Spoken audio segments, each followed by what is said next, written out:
esse vídeo vai ser mais um papo mesmo. Tipo, sabe aqueles vídeos só de desabafo, assim? Tipo, eu tô com real medo de não ter memória suficiente, sabe? De me lascar. Oi, amigos. Meu império. O vídeo de hoje, o conceito vai ser arrumando este quarto. Como vocês podem ver pela metade. E é isso. Eu estou arrumando assim porque eu fui assistir Diabo Veste Prada 2 com minha mãe e minha irmã, e enfim, né? Sigamos a vida. Gente, eu acho que eu vou colocar o áudio desse vídeo no meu tablet.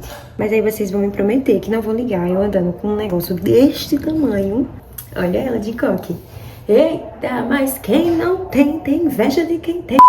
Geralmente meu quarto fica mais bagunçado quando eu vou me arrumar pra culto. Não sei se você é assim, meninas, mulheres de Deus aqui, irmãs no Senhor. Mas no domingo, geralmente, meu quarto fica um caos. Porque, não sei, eu não entendo também. Uma característica sobre mim que eu acho muito interessante, ela é boa e é ruim também.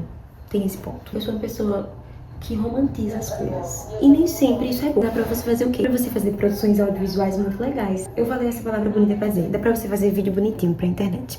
Ponto. Também te faz enxergar mais leveza, assim, na vida como um todo. Mas também isso às vezes é um saco. E é muito ruim. Às vezes você quer romantizar umas coisas que não é pra ser romantizado, sabe? E eu acho que a gente acaba querendo também emocionalizar muitas coisas que não são muitas emoções. É só um fato. Tipo, é o que é. Tava muito reflexiva sobre o quanto que isso afetou a minha vida espiritual no sentido geral. Porque eu não sei se vocês sabem, mas eu mudei de igreja, né? E na igreja que eu tô, é uma linha mais reformada, com muito menos emocionalismo e bem mais focada na palavra e etc. Eu já falei isso milhões de vezes. E quando eu mudei de igreja, foi um processo bem doido, assim. Basicamente, eu saí de um contexto muito emocional demais. Então, os louvores eram assim, às vezes até as próprias palavras também eram assim, porque sempre tinha aquele fundo musical, e você se envolver e sentir a presença, que muitas vezes não era nem a presença, era só o fundo musical do teclado. Eu não tô dizendo que igrejas que agem dessa forma, elas não têm uma presença de Deus, eu não estou falando isso.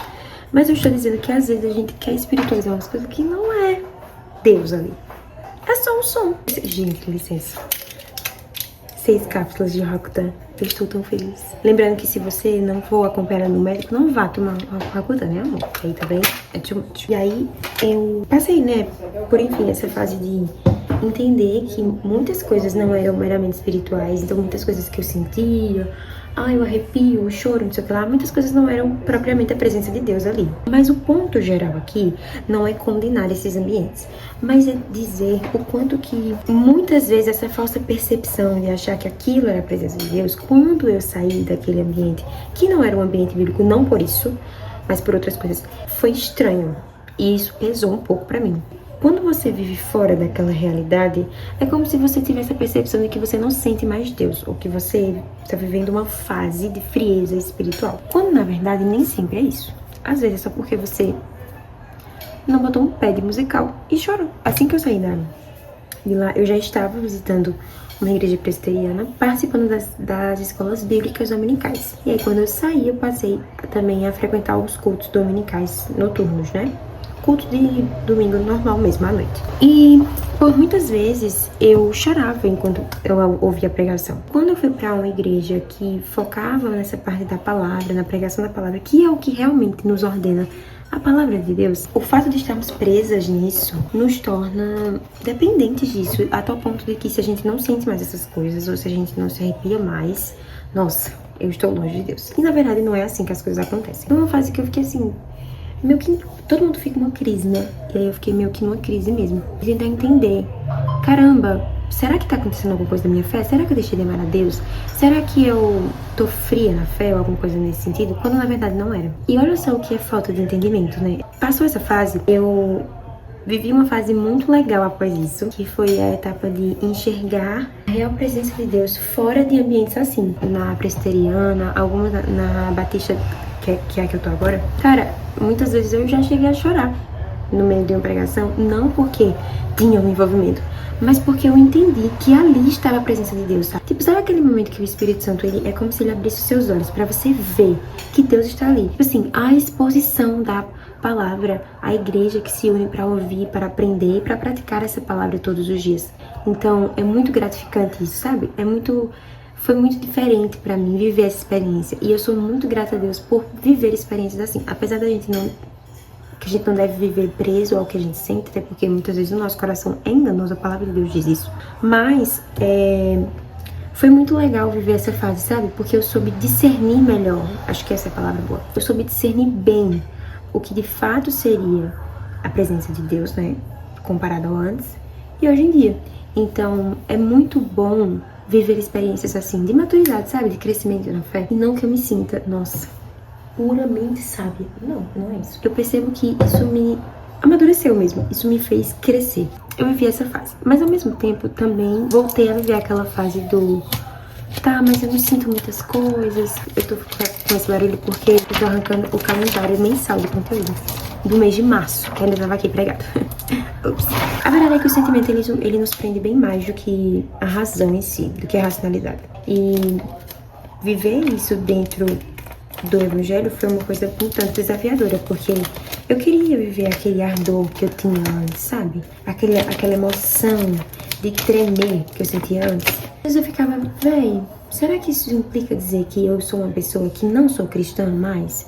Ou será que significa que eu realmente fui abandonada pelo Senhor? Ou será que eu nunca fui? Amém. Ou será que eu nunca fui crente de fato? Enfim, eu cheguei a me questionar muitas vezes sobre esse tipo de conteúdo. E é até compreensível também, né? Você acabar com essas dúvidas também. Porque, enfim, você acaba não sentindo antes mais as mesmas coisas que antes. Então, passar por essa fase foi uma fase muito desafiadora pra mim também. Continuei vivendo essa fase, apesar de ter entendido e saber discernir essa questão do sentir e da presença, eu ainda permaneci muito nessa ideia de, será que eu verdadeiramente amo a Deus? Verdadeiramente sou crente? A vida devocional, ela não tem mais esse ar romântico que geralmente a gente vê no Instagram, né? Mas eu tô falando que eu era tão presa nessa bolha que quando eu vivi algo fora, eu achei que não era de Deus, sendo que isso não tem nada a ver. Mais um ponto para o amadurecimento cristão. Vamos lá, pessoal? Entender que, bicho, o conhecer a Deus é muito mais importante do que a gente, quando a gente fica assim, ai, será que eu estou sentindo alguma coisa? Na verdade, você precisa conhecer a Deus. E a frase do, nem sempre você vai sentir desejo de orar, nem sempre você vai sentir desejo de buscar a Deus, de ler a Bíblia, isso é tão real. E tipo assim, não é muito sobre a questão de fazer, mas é o que você sente enquanto faz, sabe? Eu acho que essa frase se adequa muito a isso. Muitas vezes eu não queria, mas eu tava ali, eu ficava, putz, será que Deus vai falar alguma coisa aqui, isso aqui? Eu tô me esforçando. Aquela gente querer barganhar com Deus. E não necessariamente Deus precisa falar algo. Às vezes, cara, na verdade, a própria palavra de Deus já nos diz tudo sobre quem Ele é. Então, só de você ler a Bíblia, Deus já está falando, amor. Você que não quer escutar. Fica de... Então, aprender sobre tudo isso me amadureceu bastante, me moldou também bastante, me quebrou também bastante, mas me fez crescer, sabe, nesse sentido. É uma coisa que eu acho que de certa forma ainda está sendo trabalhada, mas de uma forma mais final do que de uma forma inicial.